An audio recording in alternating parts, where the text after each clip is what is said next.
The regular season is behind us. Now the Wisconsin men's hockey team looks forward to the postseason. The Big Ten tournament begins this weekend in South Bend, Indiana against Notre Dame. I'm Brian Posick, the voice of the Badgers, and head coach Tony Granato joins us next on the Badger Hockey Digest.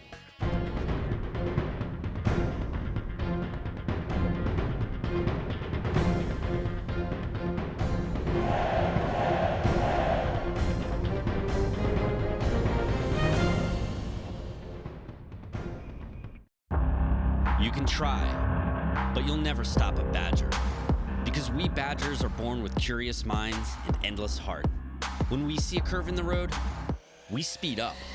When there are mask shortages for first responders, we make our own supply chain. When there's a world on pause, we sharpen our claws. Through thunder, fire, and pandemics, we'll keep going. Because after all, you can't stop a Badger. Well, Tony, it's a new season. The slate is clean. You're choosing to look ahead as opposed to the past, and that's probably the right way to approach things heading into the playoffs this weekend. Yeah, I mean, if you look back at our regular season, there were, lots of times where it looked like we were getting going as a group, and then we had a setback, and things didn't play out the way we had hoped. But, when you get in the playoffs, you get the optimism back that, hey, you need to get on a little bit of a run. We know we're capable of it. Danny Latch is getting back in the lineup. Matty DeSaint-Fowl, who missed the last game in the Minnesota series, is back in the lineup. Tyler Inomoto got back for the Minnesota series. So we're getting some bodies back. I think that's a little bit of a confidence boost for our group as well. Obviously, we're missing our captain, Tarek Baker. He won't be able to play. But we're excited. Our goaltending's been solid for us all year. Jared Moe is going to get the start and carry the mail back there. I feel good about how his game has been. And then, as you get in the playoffs, your specialty teams have to be difference makers in games. And our power play, I thought, has been moving the puck really well. It hasn't been going in. It didn't go in against Minnesota, but I think that they have some confidence and, we're ready to go. We have to make something this season. We need to play well this weekend. Our team is still in the right frame of mind. They believe we can win, and it'll be a good challenge against Notre Dame because they're playing well. But let's play hockey and see where we're at. Yeah, you've got 3 games to win 2 to play some more, and that's probably the right attitude to go in with. Notre Dame's got 25 wins this season. Their goaltender, Matthew Galida, has been very good. Ryan Bischel, they've split some time, but Galida's taken over lately. They have one of the league's leading goal scorers in Max Ellis. They have a Player of the Year candidate in defenseman Spencer Stastny. So what do you think of the matchup with the Fighting Irish?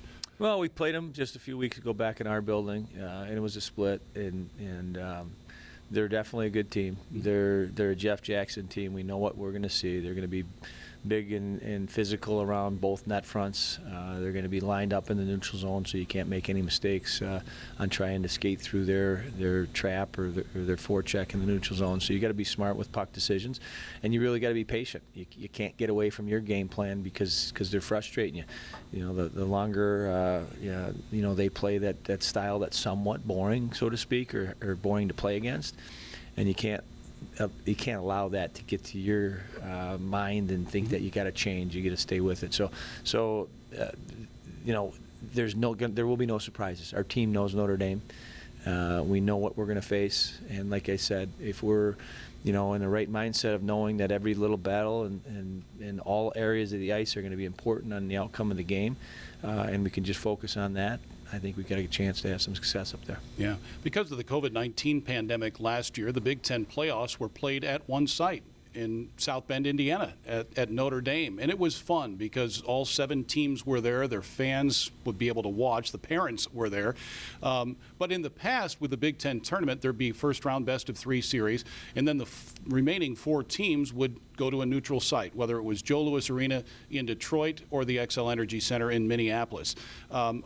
Personally, I'd like to see something like that again because the format as it sits now, best-of-3 first-round series, the following Saturday there's 2 semifinals at 2 different campus sites, and then the Saturday after that there's a championship game at a campus site. There's a potential of Minnesota, which won the regular season championship, playing a semifinal game next Saturday, and if it loses, wouldn't play a game, just one game over 4 weeks before the NCAA tournament. That just doesn't seem to benefit Big Ten hockey. Yeah, we've as coaches, we've had lots of discussions on what the right way of doing it is. Everybody has their own opinion on what they think is best for our conference and for our league. The Big Ten television contract has a little bit to do with that because they want as many games as they can have and available to them to show. So we discuss it every year. I don't know what the best format is. I'm not crazy about this format, like you said, with the single games after this weekend. I think it's always fun having lots of teams in the same place as well. So at the end of the year, we'll see how this year goes, and we'll have the discussions and see if there'll be changes for the future. All right, thanks for your time. Good luck this weekend. Thank you, Brian. Yeah, the Badgers and Notre Dame in the Big Ten playoffs. They face off Friday night at 6, Saturday at 5. Game 3, if necessary, Sunday at 5 o'clock. All around the Badgers Sports Network, also streamed on Peacock. And good luck to the Wisconsin women's hockey team heading to Minneapolis this weekend for the WCHA Final Faceoff. For Tony Granato and Jay Williams, I'm Brian Posick. Thanks for watching the Badger Hockey Digest. This has been a presentation from Learfield,